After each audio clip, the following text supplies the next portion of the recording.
Nessa aula de número 8, nós vamos testar os circuitos de entrada de rede até a ponte retificadora, caso a fonte não funcione e você não tem tensão nenhuma aqui nos capacitores de filtro. Então nós vamos medir se a tensão alternada está chegando até a ponte retificadora. Deixa eu mostrar para vocês aqui no esquema elétrico. Então aqui, ó, aqui tem o esquema elétrico, né, como eu falei.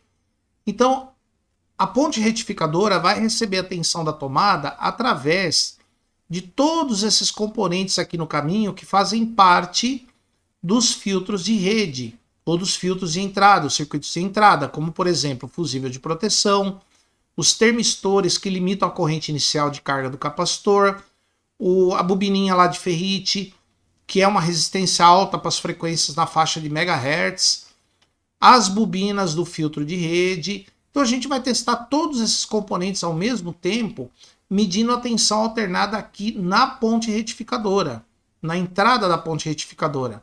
Caso eu não tenha tensão nenhuma no capacitor de filtro, eu vou medir a tensão na entrada da ponte retificadora, onde vem a tensão da rede elétrica passando pelos circuitos de entrada, pelos filtros e pelos circuitos de proteção. Então vamos ver aqui, ó, na placa. Então aqui, ó, eu vou medir a tensão nos terminais da ponte retificadora. Eu vou colocar o multímetro agora na escala de tensão alternada, AC, que ali a tensão é alternada, como vocês sabem. E aí nós vamos medir a tensão.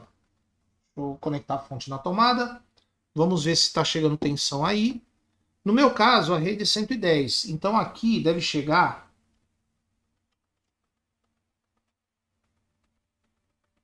ó, 116 volts. Mas varia de 110 até 127 volts. Isso significa que todos esses circuitos do cabo de força, fusível, toda essa parte aqui tá boa, ó, até aqui, ó. Todos esses componentes aqui do cabo de força, passando pelo fusível, pelos termistores, pelas bobinas, até aqui estão funcionando, tá? Eu posso fazer esse mesmo teste usando o osciloscópio. Esse osciloscópio, eu posso medir a tensão alternada da rede diretamente. Por quê? Porque esse osciloscópio ele não vai direto para a rede. Ele tem uma fonte externa que alimenta ele. E mesmo que ele fosse ligado na rede elétrica, se não tiver aquele terceiro fio, você pode conectar direto na entrada da rede, tá? Se tiver o terceiro fio, já não dá para ligar direto.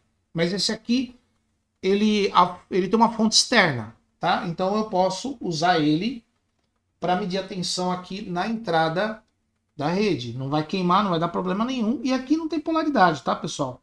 Porque aqui é tensão alternada. Você coloca a garrinha jacaré em um, a ponteira no outro. A escala continua a mesma. Só que agora, pessoal, vou fazer uma pequena mudança aqui no osciloscópio. E nós vamos colocá-lo na tensão AC, ó. Vou medir a tensão alternada. Deixa eu só tirar isso aqui. Por enquanto. Muito bem.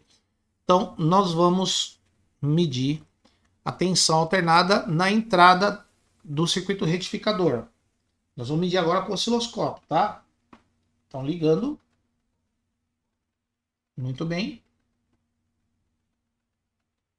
A ponteira aqui está em vezes 10.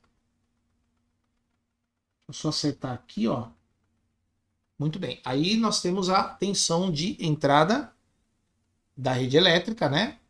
Vamos ver aqui na tela do osciloscópio. Ó.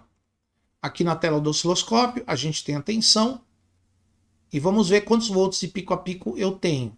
Obviamente que se daqui para cá eu tiver 150 volts, daqui para cá eu vou ter 150. Então a tensão de pico a pico deverá ser 300. Então vamos colocar aqui, ó. Começar com VPP. Ó, 324 volts. A tensão de top em cima, ó, 155 volts. Ó, daqui para cima. E a tensão de base, que é para baixo, né? Menos 160 volts. Tá? Então a gente tem aqui, ó, a tensão da rede elétrica está chegando aí. Isso quer dizer que todos os componentes que ficam na entrada da rede estão bons, tá? Cabo de força, fusível, termistores, bobinas, trilhas, tá tudo funcionando. O jumper tá tudo inteiro.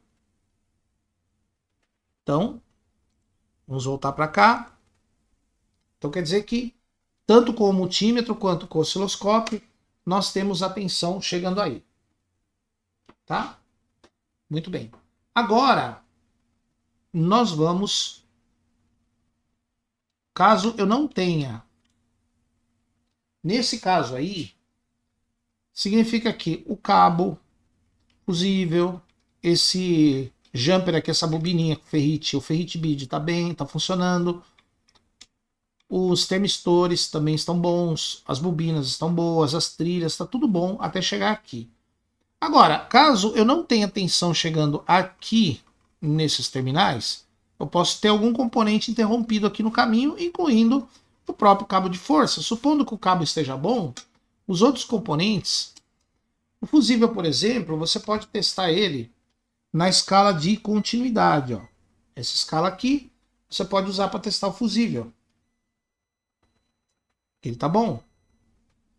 Você pode usar a escala de resistência, que é essa, para testar os termistores que ficam em série.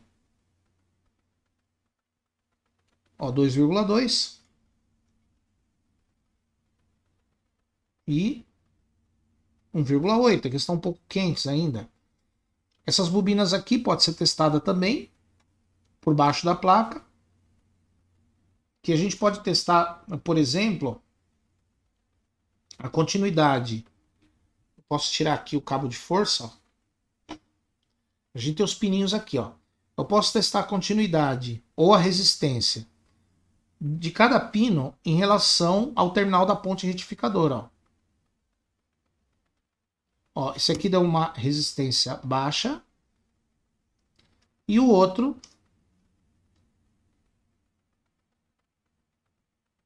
deu uma resistência mais alta, porque num deles vai estar os dois termistores ligados em série. Então quer dizer que a continuidade aqui do cabo de força com a ponte está boa, está tudo ok. Se não tiver continuidade, alguma coisa aí vai estar aberta. Pode ser os termistores abertos e principalmente o fusível. Perceba que esse fusível aqui, o filamento dele não é visível. Então você vai ter que testar ele para ver se está bom. Testar ele a frio, tá? E detalhe, se esse fusível tiver queimado, esse fusível estiver aberto, a causa dele pode ter sido uma descarga elétrica na rede, um pico de tensão. Pode ser que o varistor tenha entrado em curto. Apesar que quando o varistor entra em curto, ele meio que fica visível, né? Que ele torra, ou esse ou esse.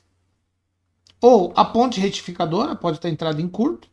Mas o mais provável é que ou o MOSFET do PFC ativo ou o CI da fonte de standby tem entrado em curto. Ou esse do PFC ou o CI da fonte de standby. Como é que a gente vai descobrir se tem curto na fonte? É muito simples. Você vai fazer o seguinte. Bom, primeiro nós vamos certificar que não tem carga residual no capacitor de filtro, como eu ensinei na aula anterior, né? Aqui, ó. Não tem carga. Beleza. Porque agora eu posso pôr a mão e não corre o risco de queimar o multímetro. Eu vou colocar ele na escala de diodo, ó. Escala de diodo. Tá aqui, ó. Para testar semicondutores. Eu vou medir qualquer um dos capacitores de filtro em ambos os sentidos. Ó, num sentido, ele vai dar circuito aberto, open line, como tá aí. E no outro sentido, ele vai dar uma queda de tensão em torno de meio volt. Meio volt a 0,6. Então, num sentido, uma queda de 0,5 a 0,6 e no outro sentido, o circuito aberto. Indica que não há curto. Nem esse componente, nem o CI da fonte estão em curto. Tá tudo ok. Tá? O transistor MOSFET chaveador do PFC tá bom. O CI da fonte também tá Ok, funcionando. Agora, se você encontrar uma queda de tensão muito próxima do zero nos dois sentidos, 0 volt nos dois sentidos, né, como assim, ó. Tá vendo? Ó? Se você encontrar isso aqui, significa que ou esse transistor ou o SEI da fonte standby, um deles deve estar em curto. Aí você vai testar individualmente cada um desses componentes. É claro, pode ser a ponte retificadora? Pode, mas ela teria que ter vários diodos em curto para alterar bastante essa resistência aí. Tá? Muito bem, pessoal. Espero que vocês tenham aprendido como fazer caso você não tenha tensão nenhuma nos capacitores de filtro. Você vai deles aqui para trás. Tá? Óbvio que se você tiver tensão chegando aqui e não tiver no capacitor, aí tem alguma coisa interrompida entre o terminal positivo da ponte e o capacitor. O que tem no caminho deles é só esse diodo aqui, ó. Óbvio, e as trilhas? Pode ter alguma trilha interrompida? Pode, oxidada, por exemplo. Algum desses jumpers aqui pode estar aberto, tá? Não é um defeito muito comum de acontecer, mas pode acontecer também. Na próxima aula, que vai ser a aula de número 9, a gente vai fazer mais um teste no PFC ativo, o de funcionamento.